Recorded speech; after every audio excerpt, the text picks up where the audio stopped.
Bismillahirrahmanirrahim. Assalamualaikum warahmatullahi wabarakatuh. Sahabat-sahabat semua, hari ini bukan video biasa.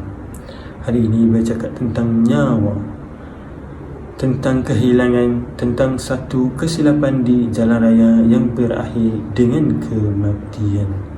Lihat gambar ini. Kereta hancur, orang ramai berkumpul, dan di tengah tragedi ini, seorang penuntut universiti, seorang anak, seorang harapan keluarga telah pergi buat selama-lamanya. Penerangan kes menurut laporan awal, mangsa merupakan penuntut Yuniza.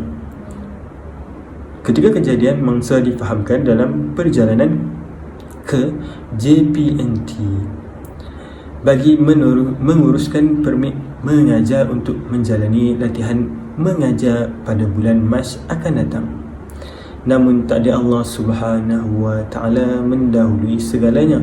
Sebuah kereta melanggar lampu isyarat merah dan merempuh kenderaan mangsa, menyebabkan mangsa kemalangan yang sangat dahsyat.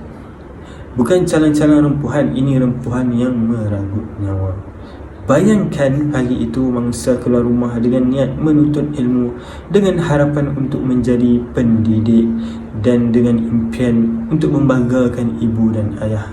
Tiada siapa sangka itulah perjalanan terakhirnya. Ibu bapa menunggu kepulangan yang sampai hanyalah berita kematian.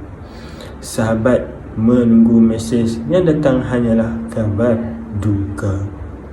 Saya ingin bercakap secara terus terang kepada pemandu yang suka langgar lampu merah, kepada mereka yang anggap jalan raya tempat berlumba, kepada mereka yang rasa tak apa, sempat lagi. Inilah akibatnya.